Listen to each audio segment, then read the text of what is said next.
국가에서 지급하는 소비 쿠폰. 그건 진짜 민생을 살리는 걸까요? 아니면 잠시 숨 돌리는 진통제일까요? 돈은 흘러야 생명을 살립니다. 하지만 흐름의 방향이 생명을 향해 있나요? 욕망을 자극하는 소비가 아니라 존엄을 회복하는 분배가 되어야 합니다. 파트 1 민생과 자비 왜 소비 쿠폰인가? 부처님, 요즘 한국에서 민생회복 소비 쿠폰이라는 정책이 시행되고 있다지요. 국민들에게 일정 금액의 소비를 유도하고 그것이 경제를 순환시키길 바라는 정책이라고 들었습니다. 그렇습니다, 예수님. 고통받는 이들을 위한 작은 손길일 수도 있지요. 하지만 저는 묻고 싶습니다. 이 쿠폰이 진정한 자비인가요? 아니면 일시적인 처방일까요? 그 물음, 저도 안고 있습니다. 사람들에게 소비할 수 있는 힘을 주는 것은 분명 필요합니다. 하지만 그 안에 담긴 정책의 철학이 없다면 그건 단지 불을 잠깐 끄는 물 한 바가지일 뿐일지도요. 고통은 원인이 있고 그 원인을 제거해야 사라지지요. 소비 쿠폰은 결과에 대한 반응이지 원인을 다루는 방식은 아닙니다. 맞습니다.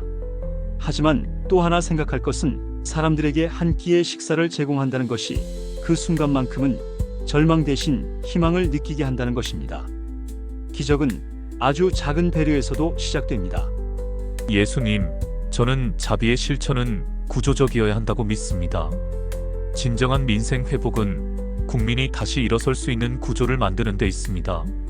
쿠폰이 아니라 삶의 기반을 마련해줘야 합니다. 그 말씀이 참 깊네요. 정책은 단지 돈을 나누는 것이 아니라 희망을 디자인하는 일이어야 합니다. 국민이 나는 혼자가 아니다라고 느끼게 해야 합니다. 바로 그것입니다. 정책이란 단어는 찬란하지만 그 안에 담긴 연민과 통찰이 없으면 그저 수치를 채우는 장치일 뿐입니다. 그렇다면 우리 둘의 생각은 다르지 않군요. 민생이라는 말이 단지 경제 지표가 아니라 한 사람 한 사람의 얼굴이라는 것을 모든 이들이 다시 기억했으면 좋겠습니다. 파트 2 고통의 민낯 국민의 산 속으로 들어가다. 예수님, 저 거리의 어둠 속에도 사람들의 순결이 있습니다. 보이지 않아도 각자의 고통은 타오르고 있지요. 네, 부처님. 이른바 자영업자라는 이름을 가진 이들 하루 12시간 넘게 문을 열고도 남는 것은 빚뿐이라는 이야기를 들었습니다. 고통의 본질은 단순하지 않습니다. 먹고 사는 문제는 마음의 고통으로 연결되고 그 고통은 가정으로, 인간관계로 번지지요. 결국 경제의 고통은 마음의 병이 됩니다. 그래서 저는 그 마음의 무게를 무시할 수 없다고 생각합니다. 나는 실패했다는 자책, 나는 쓸모없다는 자포자기, 그 말들이 사람을 무너뜨립니다. 사람은 숫자가 아닙니다. 소비자라는 이름으로 묶이지 않는 고유한 존재입니다. 하지만 요즘 사회는 사람을 경제적 단위로만 봅니다. 맞습니다. 그래서 쿠폰 하나에도 사람들의 자존심이 상처를 입을 수 있고 누군가는 모멸감을 느끼기도 합니다. 도움이 되려면 존엄을 지켜야 합니다. 정책은 숫자로 결정되지만 그 정책을 받아들이는 이들은 감정으로 살아갑니다. 돈보다 중요한 것은 공감입니다. 제가 세상을 다닐 때 많은 이들이 병든 육신보다 더 아픈 건 버림받은 마음이라는 걸 느꼈습니다. 그래서 저는 말합니다. 정책이란 단어보다 앞서야 하는 것은 자비의 시선입니다. 보살핌은 수치를 넘어선 마음의 접근이어야 합니다. 국민의 삶을 숫자로만 보지 않고 그들의 눈물, 한숨, 그늘을 함께 본다면 민생 회복이라는 말의 의미도 달라질 겁니다. 파트 3 소비의 미학 돈을 쓰는 것의 의미. 부처님, 우리가 소비라는 행위를 자주 의심합니다. 하지만 그 자체는 나쁜 것이 아닙니다.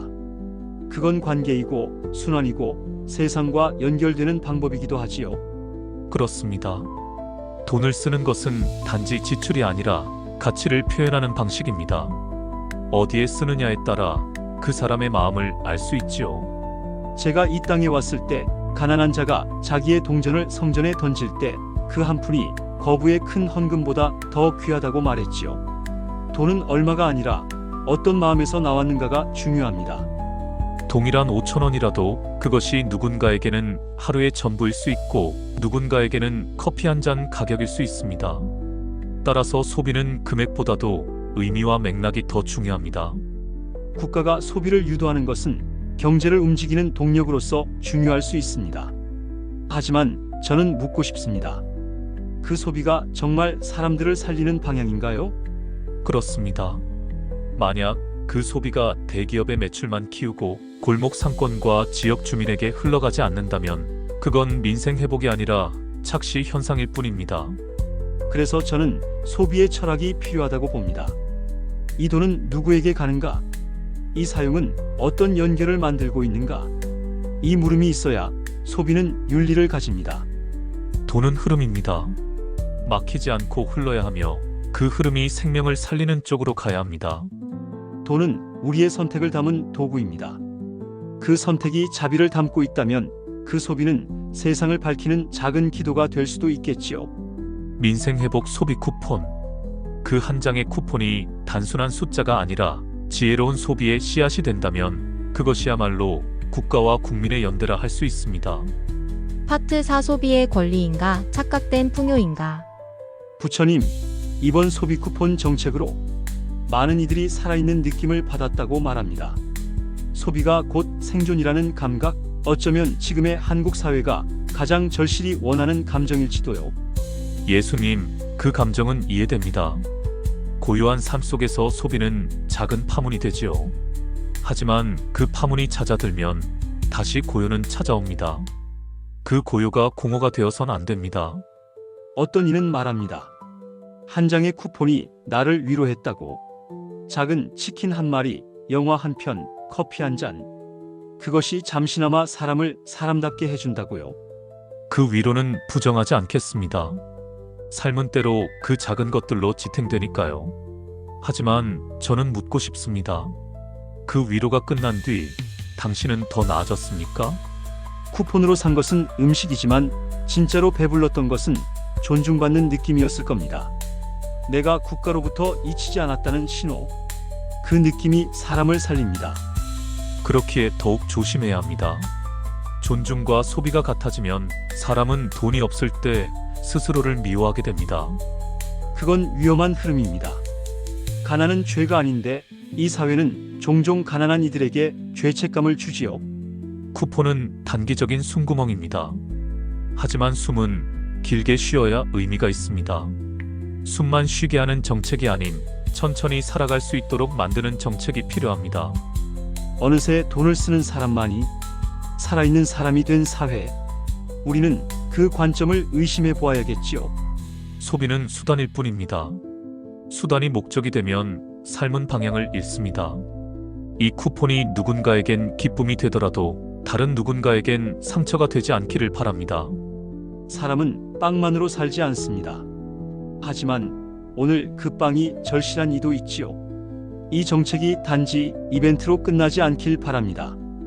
고통은 일시적으로 덮는다고 사라지지 않습니다. 그 고통의 근원을 바라보고 함께 감싸줄 수 있는 사회. 그것이 민생 회복의 진짜 의미 아닐까요? 저는 한국 사회가 치유라는 단어를 더 자주 쓰기를 바랍니다. 소비의 회복이 아닌 마음의 회복. 사람이 다시 사람답게 살 수 있는 회복 말입니다. 국가가 마음을 헤아리는 정치를 한다면 그 자체가 쿠폰보다 깊은 위로가 될 것입니다. 자비는 정책보다 먼저 가야 합니다. 부처님, 그 말씀이 진실입니다. 한 장의 쿠폰보다 한 사람의 마음을 기억하는 행정이 사람을 더 살릴 수 있으니까요. 파트 5 소비와 감정의 이면. 부처님, 정부에서 이런 소비 쿠폰 정책을 펼치는 건 국민의 삶을 살피기 위한 의도겠지요. 하지만 여전히 많은 사람들이 이렇게 말합니다. 받아도 실감이 안 난다. 이게 나라냐? 예수님, 쿠폰이라는 것은 상징적인 도움입니다. 그것이 현실의 빈 그릇을 다 채울 수는 없지요. 사람들은 실제 의미를 원합니다. 단순한 금액보다 나는 존중받고 있다는 감각을요. 사람들은 숫자가 아니라 감정으로 반응합니다. 내가 얼마나 사랑받고 있는가? 이 정책이 나의 고통을 정말 알아주는가? 그 감정의 결핍이 냉소로 이어지기도 합니다. 그래서 중요한 것은 금액이 아니라 존중의 방식입니다. 정책이 시혜처럼 느껴지면 그것은 주는 자의 공덕을 위해 존재할 뿐 받는 이의 자존감은 회복되지 않습니다. 어떤 이는 말합니다. 차라리 그 돈으로 병원비나 줄여줬으면 좋겠다. 아이 교육비, 전기요금, 월세가 더 급하다. 다시 말해 쿠폰이 삶의 구조를 바꾸진 못한다는 거지요. 맞습니다. 불균형한 구조 속에 던져진 쿠폰은 일시적인 위로일 수는 있어도 고통의 뿌리를 뽑진 못합니다. 그렇다면 우리가 묻고 싶습니다. 진짜 회복은 무엇으로부터 오는가? 정책은 무엇을 회복해야 하는가? 그것은 곧 신뢰이지요. 신뢰는 돈으로 살 수 없습니다. 신뢰는 진정성 있는 소통과 참여, 그리고 국민을 주체로 보는 관점에서 시작됩니다. 제자들에게 떡과 물고기를 나누어 줄 때 그들이 단지 배불렀기 때문이 아니라 그 마음이 나눔으로 채워졌기 때문이었습니다. 그처럼 쿠폰도 마음을 채워야 합니다. 이야기 하나를 떠올립니다. 배가 고픈 이에게 빵을 건넸더니 그는 물었습니다. 왜 나에게 주는 거죠? 의도가 의심받을 때 도움은 상처가 됩니다. 그러니 중요한 건 얼마나 주었는가가 아니라 어떻게 주었는가입니다. 정책이 사람의 존엄을 건드릴 때 비로소 회복은 시작됩니다. 그것이 진정한 민생 회복입니다. 파트 6 회복은 어디에서 오는가? 부처님, 우리가 민생 회복이라는 말을 자주 씁니다. 하지만 그 말의 본질은 경제 이전의 사람의 회복이 아닐까요? 그렇습니다, 예수님. 민생이란 결국 살아있는 사람들의 순결입니다. 사람이 무너지고 있다면 어떤 수치도 회복이라 부를 수 없습니다. 저는 병들고 지친 사람들 곁에서 그들의 눈을 보며 깨달았습니다. 가장 먼저 필요한 것은 들어주는 귀, 그리고 손을 잡아주는 마음입니다. 예전 한 제자가 물었습니다. 스승님, 고통을 없애는 가장 빠른 길은 무엇입니까? 저는 이렇게 답했습니다. 타인의 고통에 귀 기울이는 것이다. 지금 정부든 사회든 어떻게 하면 돈을 돌릴까에 집중하고 있습니다. 하지만 저는 묻고 싶습니다. 우리는 서로의 고통에 얼마나 귀 기울이고 있는가? 사람들은 때로 말합니다. 내가 필요한 건 돈이다. 다른 말은 듣기 싫다. 하지만 그것은 고통이 말하는 방식일 뿐입니다. 그 말 이면엔 제발 나 좀 알아주세요라는 절규가 있습니다. 그러니 정책은 설명이 아니라 공감이어야 합니다. 그저 수치와 통계가 아니라 한 사람의 삶에 내려앉는 따뜻한 시선이어야 하지요. 민생 회복은 시작이 있어야 합니다. 그 시작은 무엇일까요? 저는 존중이라고 생각합니다. 당신은 존엄한 존재입니다. 이 말을 모든 정책이 말해줘야 합니다. 그리고 그 존중 위에 연결이 다시 시작되어야 합니다. 공무원과 시민, 시장과 소비자, 어르신과 청년이 서로를 경쟁자가 아니라 같은 배에 탄 사람으로 느낄 때 비로소 회복은 가능해집니다. 결국 민생 회복은 돈을 얼마나 풀었는가 보다 사람이 다시 숨을 쉴 수 있는가로 판단해야 합니다. 저는 마지막으로 이렇게 말하고 싶습니다. 가장 큰 기적은 누군가가 오늘 하루를 더 살아내는 것입니다. 그리고 그 하루를 살게 만드는 것이 진짜 민생 회복입니다. 하루를 살아내는 모든 이들에게 정책은 이렇게 말해야 합니다. 당신이 있어서 우리가 회복할 수 있습니다.